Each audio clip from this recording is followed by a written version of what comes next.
nessa aula do professor Júlio, saber o conceito de posse atual. No passado, a posse era desprezada mesmo. Quem tem a posse não vale nada, quem tem imóvel irregular não vale nada, imóvel sem registro, sem escritura pública. Não estamos discutindo aqui a segurança do imóvel regularizado.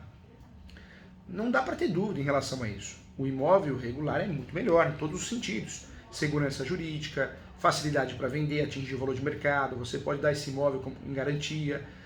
No despejo, apesar da lei permitir que o locador seja o possuidor ou proprietário, também temos vantagem, claro. Ser proprietário no Brasil é a maior segurança que nós podemos ter. Não existe uma segurança absoluta, é uma segurança relativa. Mas ser proprietário é essencial. O direito não socorre quem dorme. Você tem na propriedade no seu nome, você pode perder, você pode ser desapropriado, ou sofrer uma requisição, interdição, vários outros institutos. Então você não tem uma segurança absoluta. Imagina só quem tem a posse. Essa segurança é mínima, né?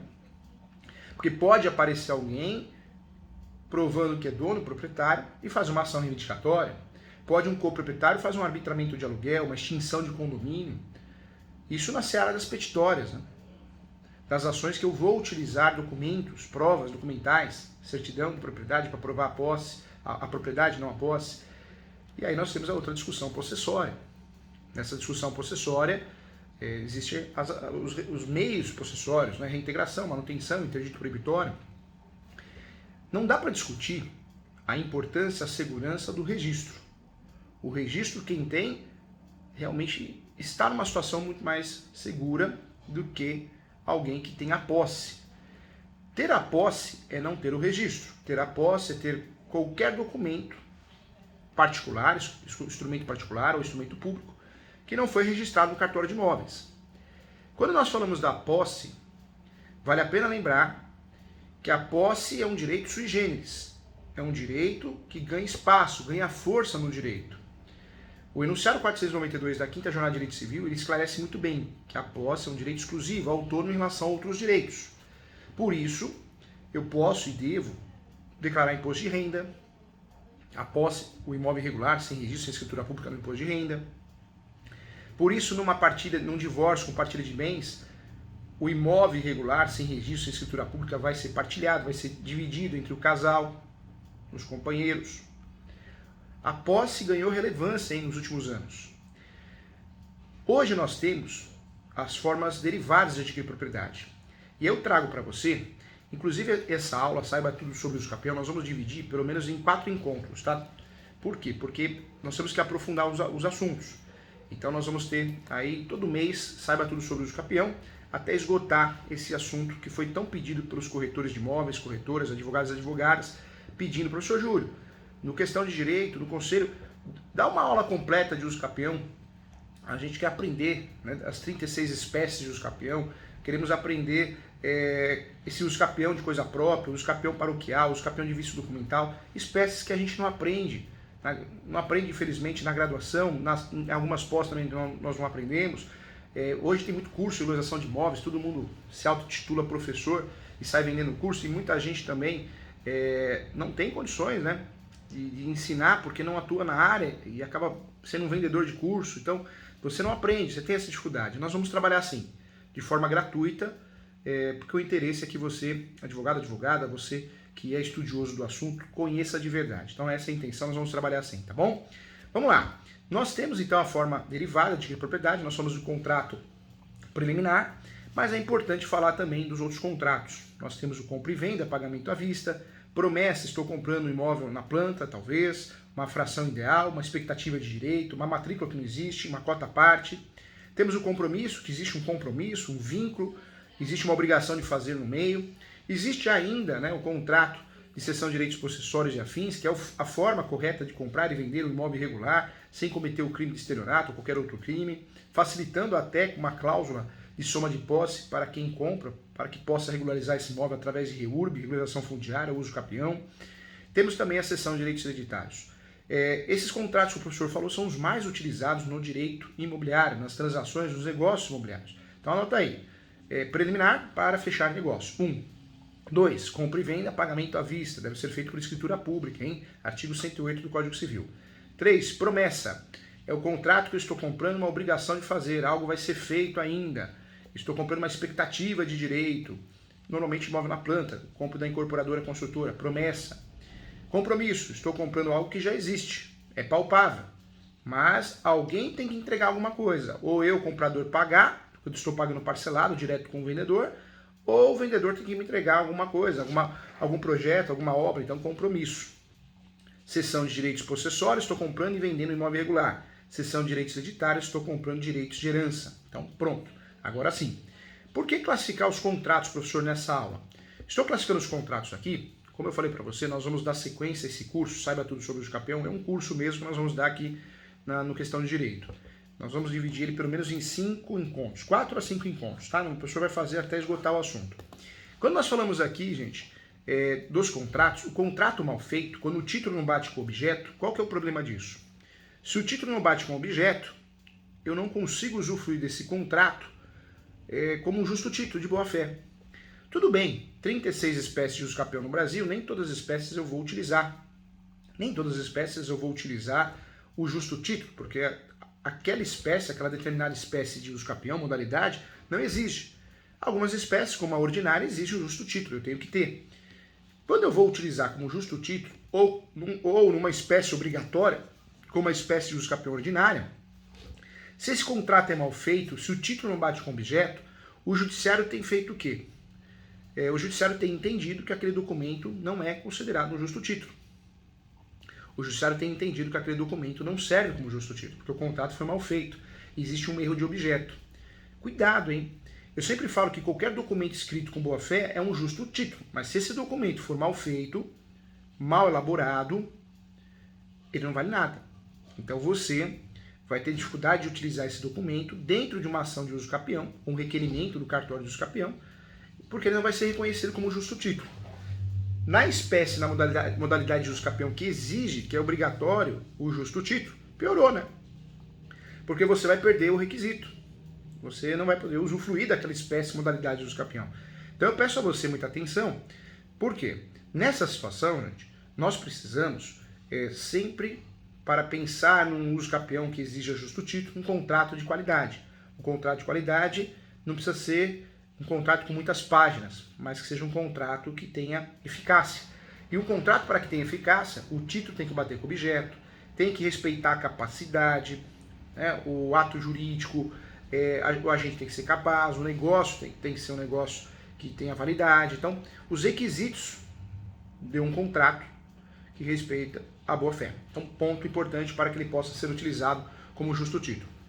Vamos lá. Pontos importantes que eu quero falar com você aqui, e isso é relevante, isso também é muito importante.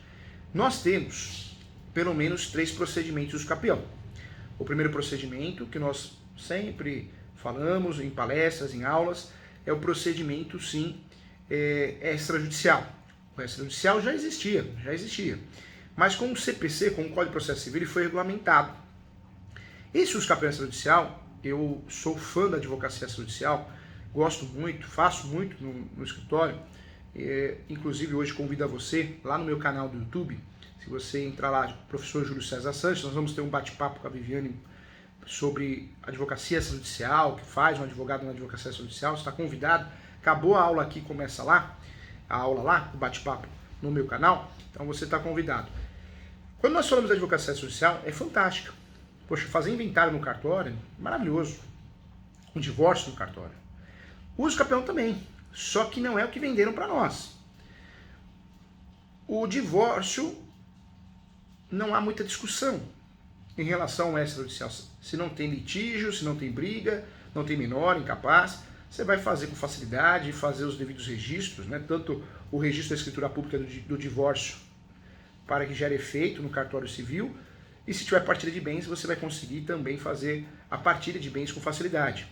Em relação ao inventário, a mesma coisa, não resta dúvida, não existe dificuldade hoje mais no nosso país. Mas o usucapião é um instrumento diferente, porque o usucapião é uma forma originária de adquirir propriedade no Brasil, uma forma originária. Quando eu falo de forma originária, quando eu utilizo uma ação, é uma ação declaratória. Quando eu utilizo o requerimento, é um requerimento declaratório. Diferente das outras situações, aqui eu preciso de um juízo de valor, uma subjetividade, ou seja, o cartório, tanto o tabelião de notas como o registrador, ele precisa, sim, ter confiança no que está fazendo, ter certeza dos requisitos, dos pressupostos do campeão, como posse, manso pacífico, termos de nome. Ou seja, esse uso campeão, para que consiga fazer no cartório, precisa ter provas. Provas fáticas, documentais, provas da posse, do animus domini, provas também da posse manso pacífica. Eu preciso também trabalhar dentro de uma linha que não exista risco de ação, litígio, briga. E preciso contar também com um cartório, que o cartório não seja conservador, que seja um cartório que esteja de fato acostumado ou incentivando o uso campeão extrajudicial, facilitando o registro, não facilitando a fiscalização, não isso, mas fazendo o registro sem receio, sem medo. E no Brasil nós temos ainda muito receio por parte dos cartórios em relação à nulidade, à segurança do cartório, à responsabilidade civil do cartório, tanto no tabelião de notas como no registrador. Por isso esse uso campeão, mesmo com o provimento 65, que foi o provimento que de fato veio para dar um empurrão nesse uso campeão, para tirar aquela insegurança dos advogados, advogadas, corretores, corretoras, leigo e também dos cartórios, esse provimento 65, interessante, claro, mas o efeito do provimento 65, que era dar um empurrão para que esse uso campeão fosse utilizado de forma majorada, não aconteceu, porque muitos cartórios, mesmo com o provimento 65, continuam sim com uma insegurança para aplicar o uso campeão extrajudicial. Então, dá para usar? Dá, usei no escritório, uso muitas vezes, mas nem sempre é o caso, porque o brasileiro não guarda documento, o brasileiro precisa instruir, dentro do processo campeão, as provas. Ele precisa criar provas, ele precisa de uma inspeção judicial, uma antecipação de perícia, uma audiência de instrução e julgamento para levar testemunhas. O brasileiro necessita ainda muito desse instrumento probatório que é utilizado dentro do Poder Judiciário, com a ação judicial. Quando nós falamos então de uso campeão, nós temos a possibilidade de fazer um cartório, chamado uso campeão extrajudicial, temos a possibilidade de fazer através de meios administrativos, que é a chamada uso campeão administrativo, que não deve ser confundida com o uso campeão extrajudicial. Esse uso campeão administrativo ou administrativa, nós vamos usufruir hoje da lei de regularização fundiária do nosso país, lembrando que nós temos o instrumento REURB, e nós vamos aprofundar os nossos estudos nesses encontros, Saiba Tudo como Uso Campeão, nesse curso, dentro do questão de direito, para que você possa sim conhecer muito bem o assunto. O professor vai trazer essa matéria para você. E a terceira possibilidade de fazer uso campeão é sim a mais utilizada ainda no Brasil, e acredito que vai continuar sendo, porque é a possibilidade que tem a cara do brasileiro. O brasileiro usa o uso campeão para usufruir da tese de defesa. O brasileiro quer que o uso campeão seja um escudo protetor, e ele é uma saída pela tangente quando está em andamento. O brasileiro trabalha muito com a súmula 237 do Supremo, que diz que o uso campeão poderá ser arguido em matéria de defesa. Então merece uma atenção especial nesse sentido, porque de fato o uso campeão judicial, o terceiro procedimento, o mais utilizado no Brasil, ele é o procedimento com a cara do brasileiro. Primeiro, porque o brasileiro não guarda documento, ele precisa instruir dentro do processo, criar provas dentro do processo. Segundo, que o brasileiro, nós temos um hábito de não regularizar nada, ficar quietinho. A hora que aparece alguém ameaçando, alguém querendo invadir, opa, deixa eu correr atrás que eu posso perder o imóvel. Aí ele vai correr atrás. Ou seja, já existe um litígio, uma iminência, uma notificação, uma citação. Então, o segundo ponto. E terceiro, nós já falamos que é o cartório. Os cartórios, que muitos cartórios não fazem um registro com facilidade, porque entendem não existe segurança. Então, o procedimento mais utilizado normalmente é o uso campeão judicial. Cada caso é um caso, tem que ser estudado. O caso em si, os documentos, as provas, o cartório local, também é muito importante isso. Quando eu falo cartório local, lembrando que o sistema utiliza dois cartórios, o tabelião de notas e o registrador, ok? Então, muito importante isso para que possamos caminhar. Vamos lá, quero falar com você aqui, nós falamos aqui das possibilidades, dos procedimentos que eu vou utilizar o uso campeão. Quero trazer para você que nós aprendemos, infelizmente, 5 espécies lá na graduação. É muito pouco, hein? Muito pouco. Nós temos no Brasil, pelo menos, 36 espécies de uso campeão. E aí eu quero trazer para você, esse número pode ainda ficar maior. Nós temos, foi feita uma pesquisa, nós temos aí pelo menos 6 projetos de lei querendo trazer à tona modalidades novas de uso campeão. E uma delas é o uso campeão efetivo. O que é o uso capião efetivo? É um projeto de lei que tem o objetivo de facilitar o uso capião, criar mais uma modalidade, espécie, hein? Cuidado que o uso capião extrajudicial não é uma espécie nova, modalidade, é um procedimento. Essa lei, esse projeto de lei, tem o objetivo de criar uma modalidade nova, é modalidade não espécie. Esse uso capião efetivo seria o uso capião de 12 meses. O professor vai passar, não vai? Vai ser votado, não vai? Não sabemos ainda. O fato é que é um projeto de lei traz aí um uso capião interessante. O lapso temporal seria de 12 meses. O objetivo é regularizar o imóvel no Brasil com mais facilidade. O objetivo é fazer com que o brasileiro, com rapidez, tenha uma regularização efetiva. Acho o lapso temporal, na minha opinião, tá, gente? Muito curto. Isso é perigoso, isso vai gerar confusão, vai dar dor de cabeça. Professor Júlio, mas já é assim? Se você parar para pensar, já é um pouco assim. Nós temos em mente que o uso capião só posso fazer depois que eu tenho 10 anos de posse, 5 anos de posse, e não é verdade. Se você usufruir de institutos como a soma da posse, a posse complementar, existe uma redução. Quer ver um exemplo? Você me vende um imóvel irregular, a posse. Um imóvel irregular. Eu compro a posse, se são direitos possessórios. Dentro desse contrato eu tenho uma soma de posse, uma cláusula de soma de posse. Veja, eu posso fazer uso capião no meu nome, usufruindo da sua posse. Eu posso fazer uso capião no meu nome, usufruindo da sua posse. Eu faço uso capião com um dia de posse, um mês, um ano, sendo que eu estou utilizando a sua posse. Professor, isso pode? Pode. Isso chama soma de posse. A soma de posse pode ser originária, eu recebo dos pais, dos avós, originária, eu posso usufruir, e pode ser derivada. A derivada acontece através de um contrato, uma obrigação.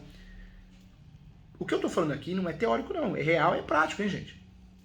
A soma de posse é prevista no Código Civil e também no enunciado 494 da 5ª Jornada de Direito Civil. É possível somar a posse.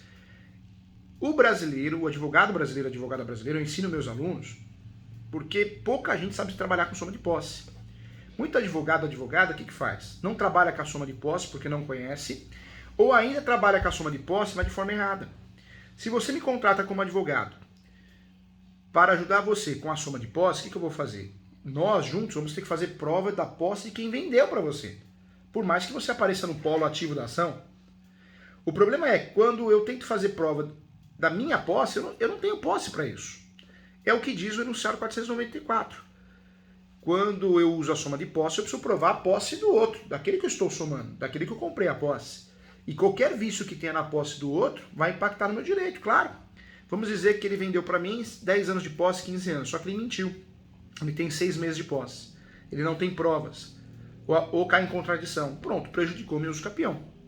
Então nós temos dois institutos aí, tanto a soma da posse como a posse complementar. A partir de 2018, segundo o Superior Tribunal de Justiça, é possível complementar a posse com ação em curso, ou seja, o lapso temporal da ação em andamento vai ser somado, contabilizado no uso capião seu. Então, dois institutos aí para nos ajudar a fazer o uso capião, mesmo sem ter a posse ou aquela posse exigida naquela modalidade específica.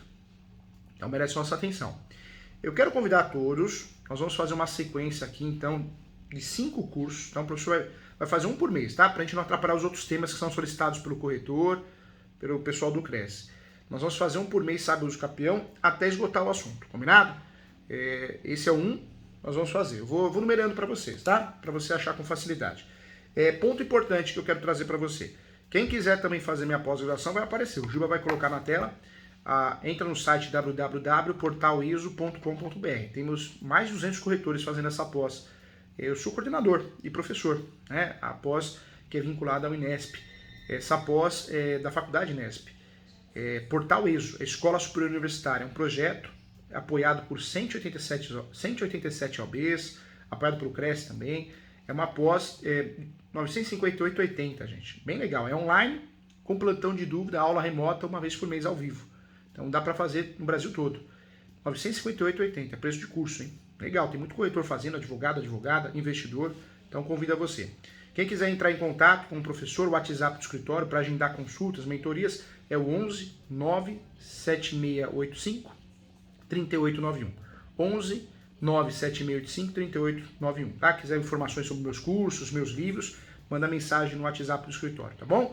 O e-mail é julio.professor.direito@gmail.com, só que eu já aviso que o e-mail o professor demora para responder porque eu recebo muitos e-mails, tá?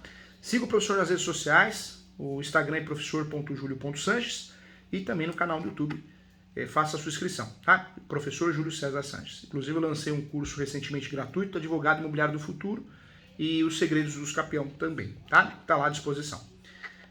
Vamos lá, tem pergunta? Vamos ver se tem perguntas aqui.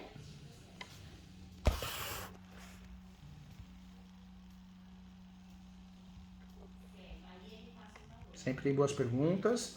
Deixa eu responder o pessoal das redes sociais aqui. A Sônia, bom dia. Luciana. Olha, a Luciana está perguntando aqui, ó. Uma dúvida: quando a pessoa interessada no usucapião falece, o processo está em trâmite e passa para os herdeiros. Como funciona? Na verdade, ocorre a substituição processual. O processo vai continuar. Tá bom, Luciana? Tá bom? Continua assim. Isan, bom dia. Me dá um help, professora, a Sônia. Por favor, claro. Como uma dica, comprei um apartamento de um senhor aposentado, sua esposa, paguei à vista, fiz contrato de compra e venda, escritura pública no meu nome. Porém, não tenho a posse do imóvel. Se está no seu nome, você não consegue ter a posse e precisa de uma ação judicial, seria a emissão da posse, tá bom? Aqui a Cláudia Nascimento. Parabéns, adoro suas aulas. Um abraço. Outro abraço também, Cláudia. Obrigado pelo apoio, tá bom? Pelo carinho, pelo elogio. Obrigado mesmo, de coração. Motivo para a gente continuar. Legal. E a Maria Regina também. Doutor Júlio, minha mãe faleceu e não deixou bens. Seus herdeiros estão no formal de partilha. E o cartório pede esclarecimentos. Tem que se fazer o inventário dela. Teria que dar uma olhadinha, mas falecimento, inventário, né? Inventário. Vamos lá. Legal. Deixa eu ver aqui. Voltando aqui, Gibá. Olha só. O Carlos Gomes Dourado pergunta aqui. O corretor pode atuar judiciário para ação do usucapião? Carlos, o usucapião, tanto o usucapião judicial como o extrajudicial, necessita obrigatoriamente da assinatura do advogado, né? No caso do processo, tem que ter um advogado para acompanhar as publicações. Mas o corretor é uma peça fundamental também no usucapião. Por quê, Carlos? Porque muitos imóveis, o valor venal não corresponde à realidade. E é onde surge o serviço do corretor, um serviço muito importante. Avaliação imobiliária. Porque muitas vezes o valor venal é muito superior ou inferior. Então você conserta o valor da causa com uma avaliação bem feita, bem fundamentada com o corretor de imóveis. Mas, em regra, o procedimento em si não pode ser feito pelo corretor, tem que ser feito pelo advogado, principalmente no judiciário, porque é uma ação judicial, né? Então tem que ter um advogado. Não existe impedimento de fazer usucapião no Juizado Especial Civil, JEC. Não existe proibição. É que fica incompatível, porque não dá para usufruir da citação por edital, o juizado não pode, perícia, e fora o valor da causa, né? Porque o valor da causa não pode ultrapassar a 40, normalmente o valor do imóvel, ele ultrapassa 40 salários mínimos, que seria o limite do juizado, viu? Legal, um abraço, Carlos. Adeilton, professor, e quando a área é de reforma agrária, como fazer? Aí tem que verificar se foi feito o georreferencial, se a área foi individualizada. Existem meios de fazer sim, mas aí teria que trabalhar muito bem essa planta, essa topografia, o melhor descritivo, para individualizar a área e verificar em que ponto que essa área, que procedimento está sendo utilizado para a reforma agrária. Mas dá para fazer o usucapião, porque a posse, enunciado 492 aqui da Jornada de Direito Civil, é um direito sui generis, independente, tá bom? Legal, boa pergunta, hein? Olha o José Marques. Bom dia, professor. Minha pergunta é sobre inventário. Ambos proprietários faleceram e não têm filhos. Os irmãos podem fazer inventário em nome de um dos irmãos? Pode. Posse para usucapião é o que eu falo no meu livro, Direito Imobiliário de AZ. Esse aqui, ó. Inclusive tem muito corretor aí nem desse livro, hein? Ajuda, hein? Para fazer usucapião, nós temos que ter a posse direta, indireta ou alternada, né? Direta ou indireta ou alternada. A posse direta, morar, residir, ter comércio. Indireta, estamos falando da posse, você aluga, você empresta. E alternada, você toma conta. É possível sim, viu? Então, não precisa todo mundo fazer parte do polo da ação, polo ativo. Pode um irmão ou outro, principalmente aquele que tem a posse de fato, tá bom? Então, pode fazer sim. Querida Fernanda Alvino, bom dia, professor. É possível entrar com uma ação de usucapião para alguém que possui um outro imóvel em seu nome? No caso, ele vendeu o imóvel, mas o comprador ainda não retirou. É possível sim, viu, Fernanda? Existe um boato muito bobo o uso capião não pode ter outro imóvel no nome. Não é assim, nós temos 36 espécies. Algumas espécies existe essa proibição. Você não pode ter outro imóvel no nome a nível nacional, nem um pedacinho, numa fração ideal. Mas não é todo uso capião que exige isso, né? Algumas espécies, como o constitucional, especial urbano, especial rural, você pegar o uso capião extraordinária, ordinária, você pode ter imóvel no nome. Tem muita construtora que eu advogo, construtora e incorporadora, que tem 12, 15 ações no nome de uso capião ao mesmo tempo e tem uns 50 imóveis no nome. Então, pode sim, tá bom? Não é nenhum impedimento, não. Legal. Chegamos ao fim, eu peço a você agora, vá lá para o meu canal no YouTube, Professor Júlio César Sanches, que nós vamos bater um papo com a doutora Viviane sobre advocacia extrajudicial, um tema muito importante, regularização de imóveis extrajudicial, tá bom? Vai ser ao vivo também no meu canal do YouTube, Júlio César Sanches, Professor Júlio César Sanches. Se inscreve lá, vai para lá, para que possamos juntos continuar esse papo aqui. Na verdade, esse bate-papo ele ocorre sempre após o Cresce, porque é uma forma de poder ajudar você que pegou lá o seu tempinho para estudar, você continua estudando. Estuda que a vida muda, não é isso? Muito obrigado a todos e até a próxima, gente.